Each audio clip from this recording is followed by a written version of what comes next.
जंगल में शेख भेड़िया बहुत ही आलसी था। वो अक्सर कहता था कि वो दुबई से आया है, इसलिए उसे यहाँ के हरे भरे जंगल में बहुत नींद आती है। उसे काम करना बिल्कुल पसंद नहीं था। हे भगवान, मैं इस जानवर का क्या करूं? आखिर मैंने इससे शादी क्यों की?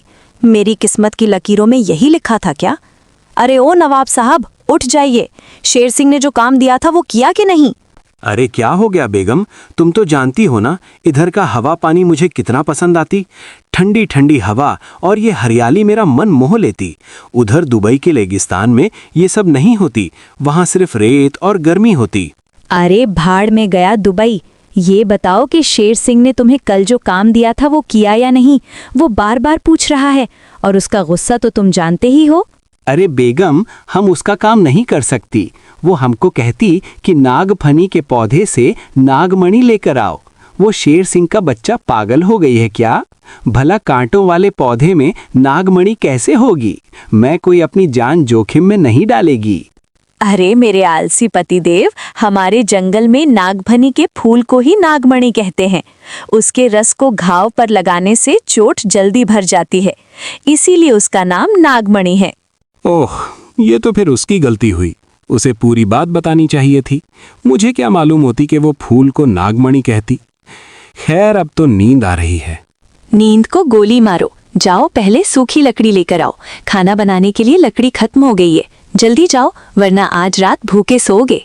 ये क्या बात होती बेगम? तुम मेरे से इतना काम नहीं करा सकती। मैं एक मेहमान होती और तुम मेहमान से लकड़ी नहीं चुनवा सकती। ये कानून के खिलाफ होती। मैं दुबई जाकर इसकी शिकायत करेगी। अरे ओ मेहमान, ये मत भूलो कि हमारी शादी हो चुकी है और तुम अब इस जंगल के वासी हो। चुपचाप लकड़ी लेने जाओ, वरना मेरा हाथ उठ जाएगा। जाता हूँ बेगम, तुम नाराज मत होती। बेशक मैं अभी जाती और एक खूबसूरत लकड़ी लाती। शेख भेड़िया जंगल में लकड़ियां बीनते हुए बड़बड़ाता जा रहा था। ना जाने ये इंडियन लेडीज इतना खूंखार कैसे होती। इनको अगर कुछ बोलती तो ये सीधा मुंह नोच लेती। गुस्सा आ जाए तो काली दुर्गा बन जाती है। तौबा तौबा। अभी उसे ठंडी हवा का एक झोंका महसूस हुआ। अरे वाह वाह वाह, मुझे इस जंगल की हवा बहुत पसंद होती है। कितनी कूल होती। आसपास मुझे थोड़ा आराम मिल जाती तो बात बन जाती। तभी उसे एक गुफा नजर आई। उसे लगा ठंडी हवा वहीं से आ रही है। वो लकड़ियों का गट्ठा बाहर छोड़कर अंदर चला गया। अरे वाह, ये गुफा कितनी ठंडी होती। एक छोटी सी नींद ले लेती तो मजा आ जाती, सारी थकान मिट जाती। और भेड़िया गहरी नींद में सो गया। उधर उसकी बेगम परेशान हो गई क्योंकि रात गुजर गई और सुबह हो गई, पर भेड़िया नहीं लौटा। हे भगवान, ये शेख का बच्चा कहाँ रह गया?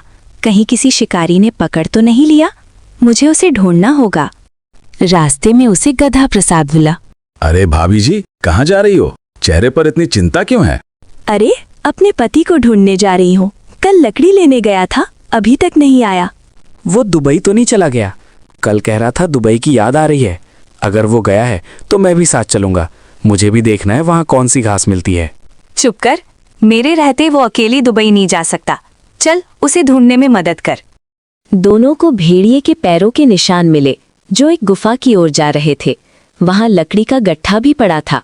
बेगम समझ गई कि उसका पति अंदर सो रहा है। उसने गधे को एक तरकीब बताई और शेर सिंह को बुला लाई। शेर सिंह गुफा के बाहर आकर दहाड़ने लगा। आज उस भेड़िए के बच्चे को नहीं छोड़ूंगा। उसे नागमणि लाने भेजा था और वो यहाँ सो रहा है। अगर वो मिल गया तो मैं उसकी टांगे तोड़ दूंगा। अंदर भेड़िए की नींद खुली। वो डर के मारे कांपने लगा। अरे बाप रे, ये शेर सिंह तो मेरी टांग खाने की बात कर रही है। अब मैं क्या करेगी? तभी बेगम अंदर आई और नाटक करने लगी। स्वामी, आप यहाँ हैं? बाहर शेर सिंह खड़ा है, लेकिन उससे भी बड़ा खतरा है। ये बब्बर शेर की गुफा है। तभी बाहर से असली बब्बर शेर की आवाज आई, जो सच में अपनी गुफा में लौट आया था। कौन है मेरी गुफा में? किसकी मौत उसे यहाँ खींच लाई है? भागो बेगम, वो आ गई। वो हमें कच्चा खा जाएगी। अरे कहाँ भागे? दरवाजा एक ही है और वहाँ शेर खड़ा है। अब मैं इस जवानी में मर जाऊंगी और इसकी वजह तुम्हारा आलस है। सही कहती हो बेगम, मेरे आलस ने हमें फंसा दिया। अगर मैं बच गई तो मैं कसम खाती ये आलस हमेशा के लिए छोड़ देगी। सुनो, एक उपाय है। जोर से बोलो ताकि शेर सुन ले। हे मेरे पति देव, ये आपको क्या हो रहा है? आपका शरीर लकड़ी का क्यों बन रहा है? बेगम, मुझे लगती है दुबई से आने के बाद मुझे लकड़ी वाली बीमारी हो गई है। मुझसे दूर रहो वरना तुम भी लकड़ी बन जाओगी। नहीं स्वामी, इसका इलाज क्या है? इसका इलाज सिर्फ बब्बर शेर का मांस है। अगर मैं शेर का मांस खा लूं तो मैं ठीक हो जाऊंगी। जल्दी किसी शेर को पकड़ो वरना मैं पूरी लकड़ी बन जाऊंगी। बाहर खड़ा बब्बर शेर ये सुनकर डर गया। उसने सोचा, ये कौन सी बीमारी है? अगर मैं अंदर गया और उसने मुझे काट लिया तो मैं भी लकड़ी का बन जाऊंगा। तभी बेगम ने एक लकड़ी पर भेड़िए के बाल चिपकाकर बाहर फेंक दी। देखो, आपकी पूंछ तो लकड़ी बनकर टूट गई। अब मुझे भी शेर खाना पड़ेगा। बब्बर शेर घबरा गया। अरे भागो, ये जानवर तो मुझे कच्चा चबा जाएंगे और बीमारी भी लगा देंगे। बब्बर शेर दुम दबाकर भागा। उसके जाते ही भेड़िया और बेगम सुरक्षित बाहर निकल आए। क्या खूब तरकीब निकाली बेगम, मजा आ गई। तुम बहुत दिमाग वाली हो। तो अब क्या सबक सीखा? फिर से आलस करोगे? अरे नहीं बेगम, तौबा तौबा, आज के बाद मैं कभी आलस नहीं करेगी। अपना काम समय पर करेगी और कहीं भी आराम के लिए नहीं बैठेगी। मुझे लकड़ी नहीं बनना। रात बेगम चुपके से शेर सिंह और गधा प्रसाद से मिली। शुक्रिया दोस्तों, आपके नाटक की वजह से इसे सबक मिल गया।